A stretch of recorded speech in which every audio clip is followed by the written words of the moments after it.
उनकी आत्मा को जब शांति नहीं मिली तो यमुना मैया के किनारे देव ऋषि नारद नारायण नारायण नारायण करते हुए वहीं पहुंच गए जहां महात्मा व्यास जी उन कथाओं को अपने हाथ से स्वयं लिख रहे थे। और व्यास का अवतार ये 24 अवतारों में से साथियों 17वां अवतार बताया गया है। जो भगवान के 24 अवतार हैं उनमें से व्यास देव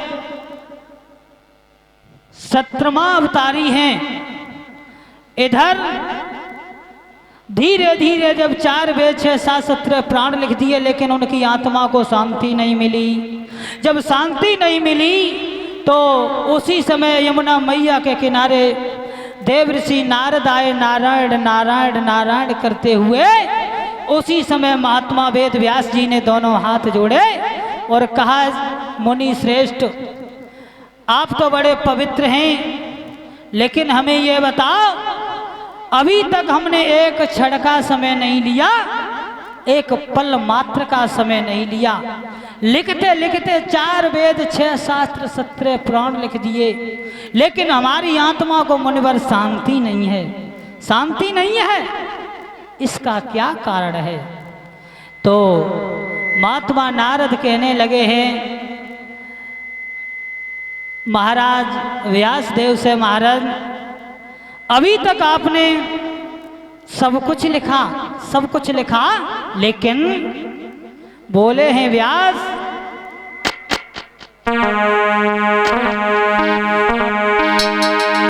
कि व्यास ने कही लिखते लिखते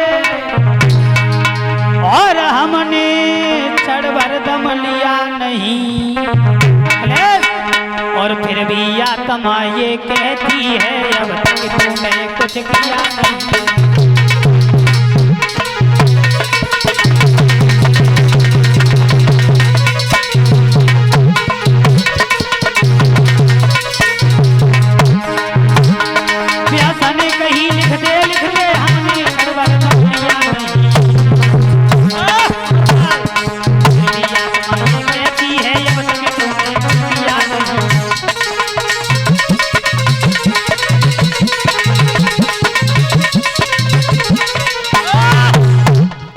मेरे कथा प्रेमियों, उसी समय देव ऋषि नारद कहने लगे हैं मुनिवर अभी तक तुमने सब कुछ लिखा, लेकिन भगवान की श्रीमद् भागवत सप्ताह यज्ञ की कथा नहीं लिखी।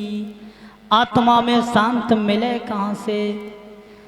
उसी समय मेरे कथा प्रेमियों 18वें पुराण में भगवान वेद व्यास ने श्रीमद् भागवत की रचना की और बोले हैं देव ऋषि नारद, हे राजन तुम्हें नहीं मालूम है जिस तरीका से 3600 व्यंजन रख लिए जाएं और बगैर नमक के वे भोजन सब स्वादहीन हो जाते हैं। और समझा रहे हैं देव ऋषि नारद,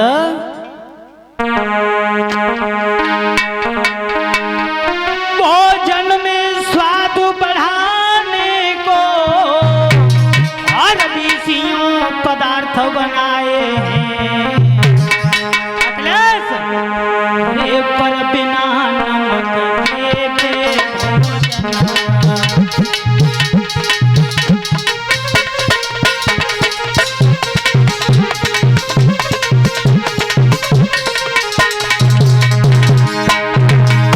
भोजन में स्वाद बढ़ाने को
मेरे भगवत प्रेमियों, उसी समय महात्मा वेद व्यास ने 18वें पुराण में श्रीमद् भागवत सप्ताह यज्ञ की कथा लिखी तो उनकी आत्मा को शांति मिल गई। और हमने आजकल ये भी देखा है, खैर हम किसी की बुराई तो नहीं कर रहे, कई जगह हम गए तो हमसे हमारे बुजुर्ग नौजवान भाई कहने लगे भैया हमने कथा तो करवाई लेकिन हमें कथा करवाने से कोई फल प्राप्त नहीं हुआ, कोई फल नहीं मिला। तो हमने कहा भैया फल क्यों नहीं मिला? कलयुग में तो केवल भगवान का नाम ही आधार है। लेकिन बोले हैं इसमें कार्ड दूसरा है। हमने कौन सा कार्ड भैया? कि हमारी कथा गोल्डी शास्त्री ने की थी। बस हमने कही हो गया। हाँ, गोल्डी शास्त्री पर कथा कहलवाई। हाँ, हमने कही बस। दूसरे सज्जन कहने लगे भैया और हमारी कथा में तो एक दुर्घटना हो गई। हमने कही कोई बात नहीं, कथा किससे कहलवाई भैया आपने? बोले हमने राधा शास्त्री से कथा कहलवाई थी। बस आज दिन तक भैया हमने ये नहीं देखा कि किसी स्त्री ने किसी महापुरुष को कथा सुनाई। और खैर हम इतना बड़ा तो विद्वान नहीं हूं, और जिन हमारे बुजुर्गों ने ये कथा पढ़ी हो वो हमें बता सकते हैं। इतना समय हो गया लेकिन किसी स्त्री ने किसी महापुरुष को कथा आज दिन तक नहीं सुनाई। और मुक्ति मिले कहां से, सुख मिले कहां से? हाँ मेरे भैया, यदि श्रीमद् भागवत सप्ताह यज्ञ से आप सुख चाहते हो, मोक्ष चाहते हो, तो किसी अच्छे से वक्ता को ला करके बड़े प्रेम भाव से भगवान की कथा सुनो, आपको मुक्ति मिलेगी। एक नहीं 18 बार मिलेगी। लेकिन श्रीमद् भागवत कथा, श्री का अर्थ होता है लक्ष्मी और मद मीन्स होता है घमंड। जब आप लोग घमंड को छोड़ करके सुनोगे तब आपको मुक्ति मिलेगी। एक कवि इस बात को लिख रहा है, जिस व्यक्ति ने अपने ऊपर, अपने धन पर, अपने बल पर तनक भी अभिमान किया तो इस कथा सुनने से कोई फल प्राप्त नहीं होगा, कोई फल प्राप्त नहीं होगा। और क्या लिख रहा है कवि?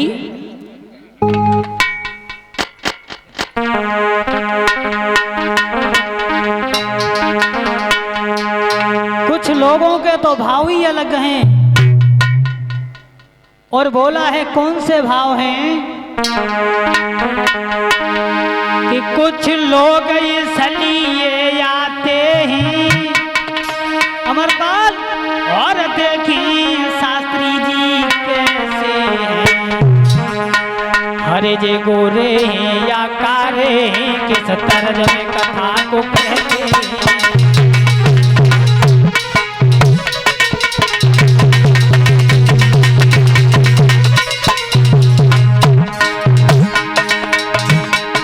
कुछ लोग इसलिए आते हैं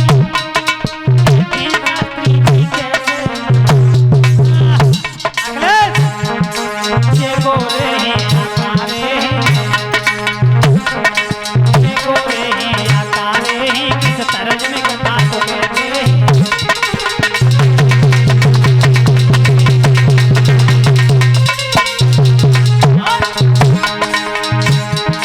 कुछ कथा सुनने के बदले में चप्पल जूता ले जाते हैं, कुछ कथा सुनने के बदले में चप्पल जूता ले जाते हैं।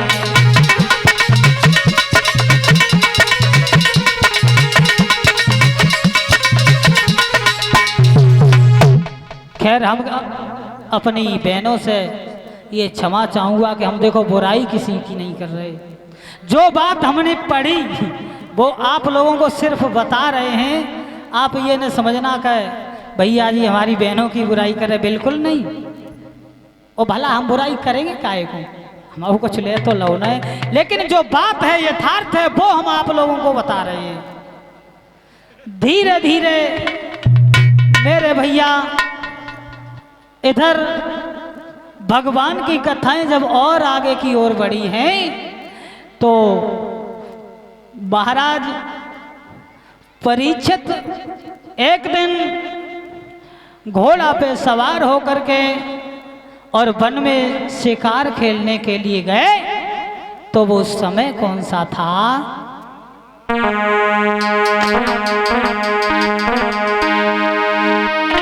द्वापुर का अंत समय था वो और कलयुग की बारी आई। अखिलेश और कलिपाल रूप पलने में था दुख की अंधियारी छाई।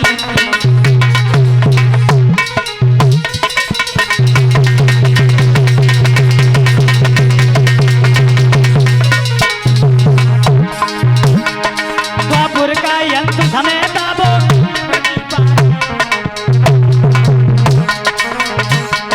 कलिपाल रूप पलने में था दुख की अंधियारी छाई।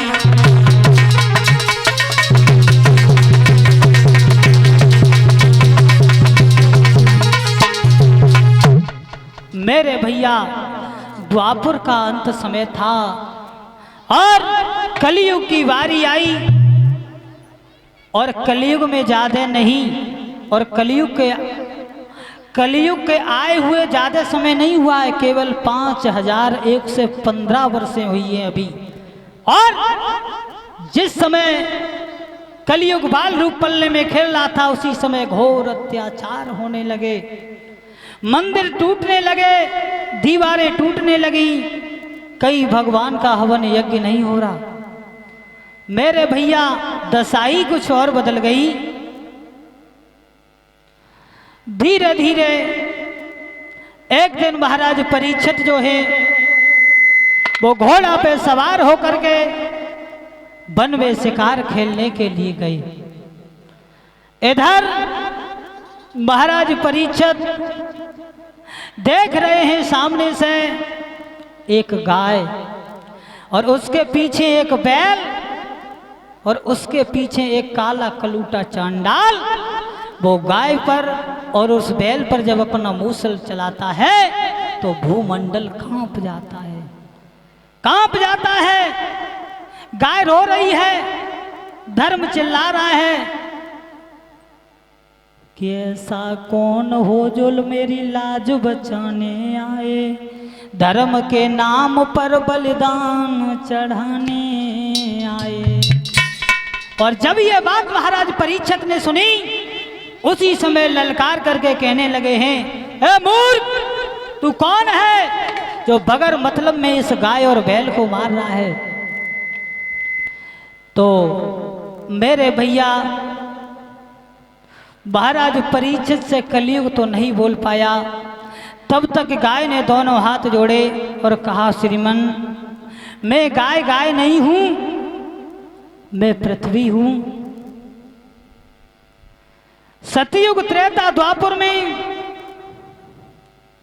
बहुत धर्म था, बहुत धर्म था। तब तो हमारी बड़ी अच्छी तरीका से गुजर होती थी, लेकिन ये कलयुग आते ही सारे हाल बदल गए और हमारा तो बेहाल हो गया। धर्म कहने लगा है दोनों हाथ जोड़ करके, श्रीमन अब इस भांति हम भी नहीं रह पाएंगे। और बोला है धर्म, अरे होई जय धर्म रबान है भैया।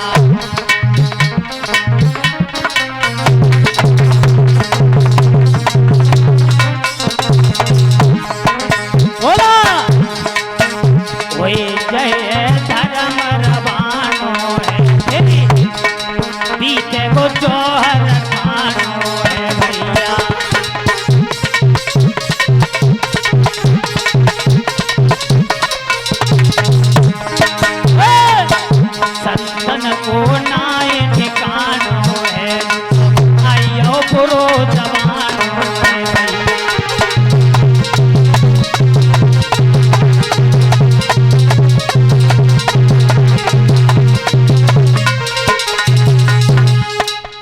कहने लगा है धर्म इस बात से श्रीमान अब हम भी नहीं रह पाएंगे।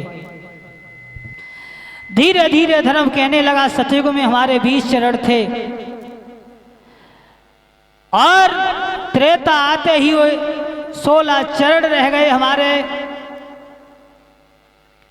और द्वापर में 12 चरणों से हम अपनी गुजर चलाता रहा। लेकिन इस कलयुग ने तो हमें चलने के लायक भी नहीं रखा। भला महाराज अब हम कैसे जी सकेंगे, कैसे रह सकेंगे। उसी समय महाराज परीक्षित कहने लगे हैं और बोले हैं, ये कलयुग अब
कि कलयुग केवल नाम आधारा।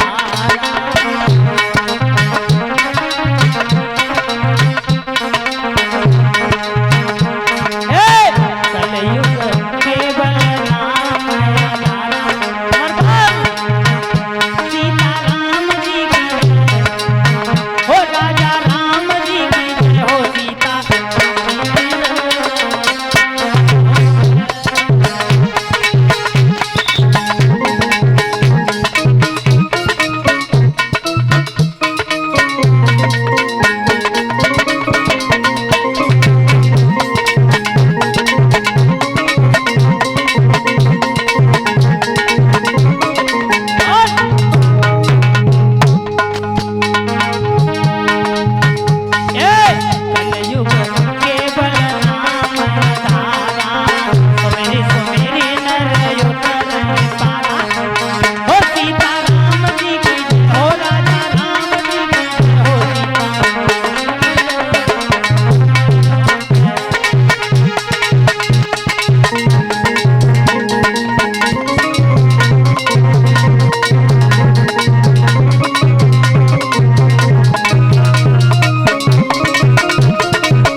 कलयुग, सतयुग, त्रेता, द्वापर में महाराज एक एक ऋषि 88 हजार वर्ष तपस्या करता था कंदराव में बैठ करके, लेकिन तब भी उन्हें वो फल प्राप्त नहीं होता था।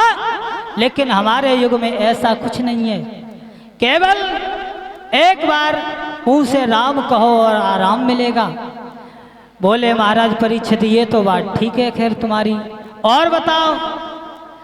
कहने लगा है कलयुग महाराज, सतयुग, त्रेता, द्वापर में मनसा पाप लग जाता था, लेकिन हमारे युग में ऐसा कुछ नहीं है, जो करोगे उसी को भरना पड़ेगा। बोले हैं परीक्षित और बताओ। बोले और क्या बताएं, तुम्हें नहीं मालूम है, केवल एक बार राम कहो और आराम तुरंत। श्री सूत जी बोले हैं हे राजन, धीरे धीरे कलयुग ने कहा है महाराज मार दोगे तो आपकी कृपा होगी और छोड़ दोगे तो आपकी दया। तो महाराज परीक्षित बोले कोई बात नहीं, हम तुम्हें छोड़ेंगे, छोड़ देंगे, लेकिन तुम आज से इन गायों पर थोड़ा देख लिया करो, नहीं ये भी गाय हैं, बैल हैं, और तुम यही नहीं देखते हो, अपनी इच्छा के अनुसार कार्य करने लगते हो। तुम्हें ये नहीं मालूम पार्थ का जमाना बीत गया, लेकिन पार्थ अंश तो अभी जीता है। मेरे भैया दोनों हाथ जोड़े हैं कलयुग ने और कहा है श्रीमन आप हमें रहने के लिए स्थान तो बता दो कि हम रहे कहाँ। तो महाराज परीक्षित कहने लगे हैं आप जहां मद की प्यालियां चलती हों वहां रहो, और जहां झूठी गपोड़ियां चलती हों वहां रहो, जहां संतों का सम्मान न होता हो वहां रहो, जहां भगवान की कथा न सुनी जाती हो वहां रहो, जहां वैश्याएं निवास करती हों आप वहां रहो। दोनों हाथ जोड़े हैं कलयुग ने और कहा है श्रीमन भला आपने ऐसी जगह बताई जहां हमें एक क्षण के लिए भी आराम नहीं मिलेगा, और कोई जगह बताओ श्रीमन। उसी समय मेरे कथा प्रेमियों महाराज परीक्षित के मुंह से धोखे से निकल गया कि तुम स्वर्ण में निवास करो। उसी समय कलयुग ने छलांग लगाई और महाराज परीक्षित के सर पे सवार हो गया। बोलिए भक्तवत्सल भगवान की। एक लाइन का कीर्तन बोले सभी भक्तगण, जिससे मन वाणी पवित्र हो जाए।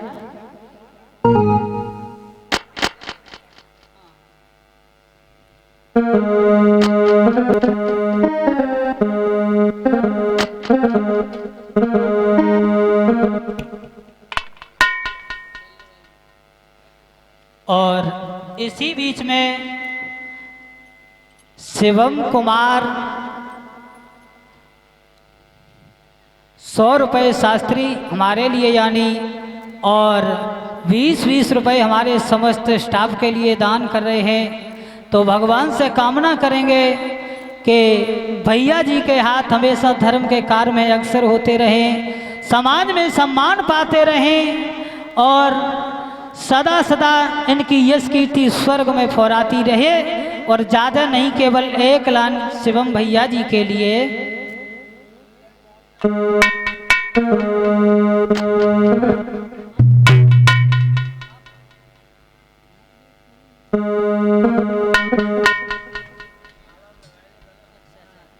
हाँ, हमारे अशोक भ्राता जी के ये चचेरे भाई हैं। और खैर हम क्षमा चाहेंगे, हमारे अशोक भैया जी की कृपा से आप लोगों के हमें ये दर्शन हुए। और अशोक भैया से आज नहीं बल्कि हमारी काफ़ी समय पहले की मुलाकात थी। एक बार हम गिरौर के पास कथा कह रहे थे, भैया जी उस समय मतलब ठेकेदारी का काम करते थे, तो भैया जी के कान में आवाज़ पड़ी तो भैया जी कथा सुनने के लिए आ गए। और उसी दिन भी भैया ने यही कहा हमसे कि भैया बेटा हम आपकी ही कथा कहलवाएंगे। और खैर अब तो भैया जी से हमारी मुलाकात हो गई। हमारे पास बनकटी मंदिर जो बल्लमपुर बंद दल में पड़ता है, जहाँ परम श्रद्धेय आदरणीय अर्चनी बंदनी गुरुदेव श्री स्वामी सुरजन चेतन जी हर एक वर्ष मतलब बगैर कुछ लिए बगैर पैसे लिए कथा करते थे। और वहाँ हमारे भैया हमारे गुरुजी हैं जो लालतानंद महाराज जी, उनके पास आते जाते तो वहाँ हमारी और भैया की मतलब भेंट होती रहती है। और वहाँ अब गुरुदेव के बाद हम ही कथा कहते हैं। तो अब देखो समय ज़्यादा नहीं है और एक लाइन भैया जी के लिए।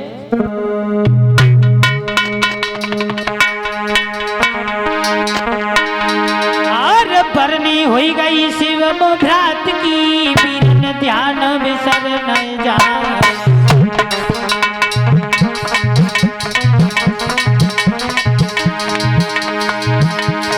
बरनी हुई गई शिव भ्रात की, बीरन ध्यान बिसर न जाए।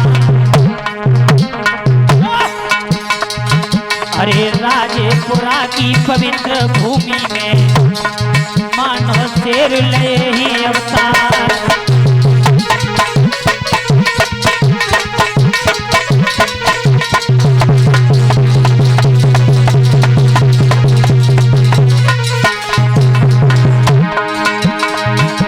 गोरी गोरी पहिया कहे हर की लपेटा खार।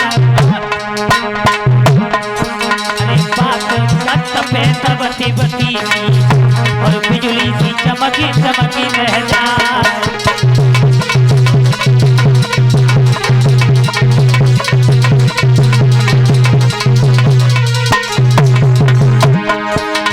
सदा सुखारी भैया रहियो,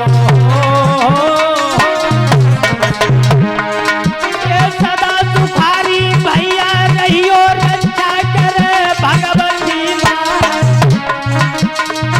और पार्वती अंगना में घूमे भोला।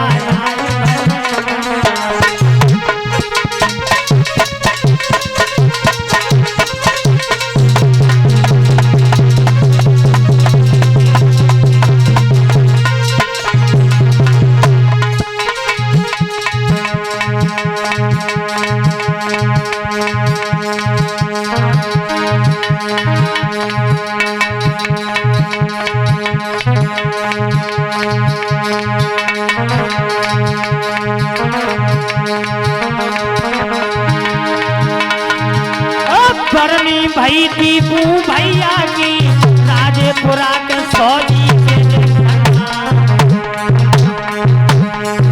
अरे नगला सौजी का राजेपुरा में मानो शेर ले ही अवतार।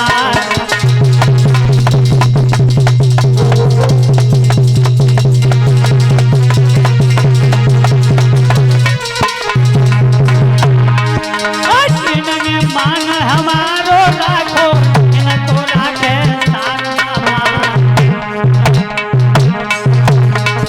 अरे पार्वती अंगना में जगू में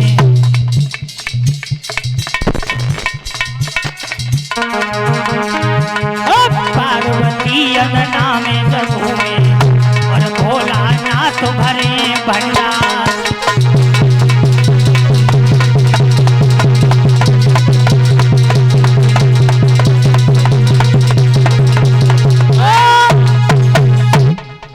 ध्यान उसी बिंदु वो जगह बताई तो कलयुग महाराज परीक्षित के सर के ऊपर सवार हो गया और भक्ति जो थी महाराज परीक्षित के शरीर में समा गई और धर्म भी वहां से जब आज्ञा मांग करके चला जाता है। और महाराज परीक्षित ने पृथ्वी माँ को और धर्म को समझाया और कहा आप चिंता न करें, आपकी रक्षा के लिए हम तत्पर तैयार हैं। धीरे धीरे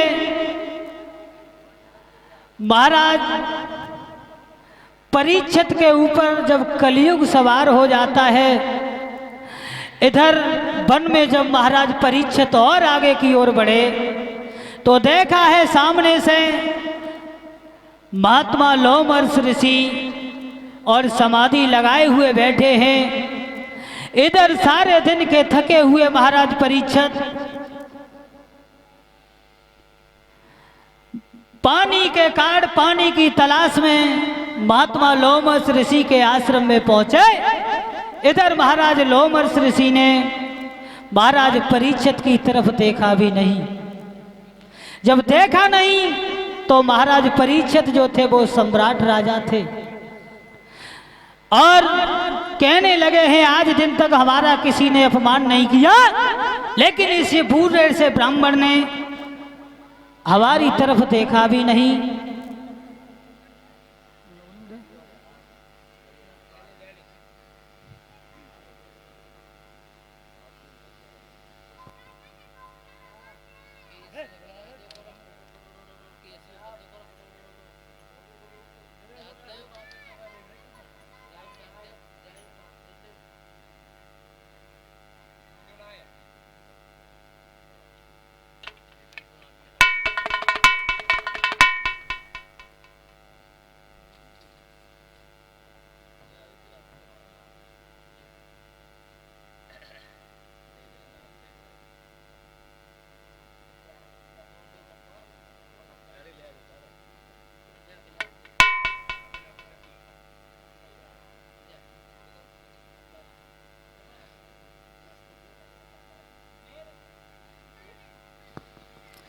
मेरे प्यारे, जिस समय महाराज परीक्षित ने देखा है कि लोमस ऋषि तनक हमारी तरफ देख भी नहीं रहे हैं, इन्हें अपने ऊपर घमंड है, तो वहीं देखा है एक मरा हुआ सर्प पड़ा था और उस सर्प को उठा करके महाराज लोमस ऋषि की गर्दन में जब डाल दिया तो सामने उसी वन में लोमस ऋषि का एक पुत्र था जिसका नाम था श्रृंगी ऋषि। श्रृंगी ऋषि कुछ बालकों के साथ उसी वन में भ्रमण कर रहा था और बच्चों ने देखा है तो श्रृंगी ऋषि से कहा है कि तुम्हारे पिताजी के गले में ये मरा हुआ सर्प महाराज परीक्षित ने डाल दिया। और श्रृंगी ऋषि उसी समय भागता हुआ आया है तो महाराज परीक्षित को श्राप दे दिया और कहा आज के 8वें दिन ये मतवाले राजा इसी सर्प के द्वारा तेरी मृत्यु हो जाएगी। और ये परीक्षित महाराज की एक लाइन का कीर्तन बोले सभी भक्तगण। परीक्षित महाराज, हाँ कथा समझ में आ रही है कि नहीं आ रही महाराज? कहाँ पे चल रही महाराज कथा? एक लाइन का कीर्तन बोलो। अच्छा हाँ ध्यान से सुनो।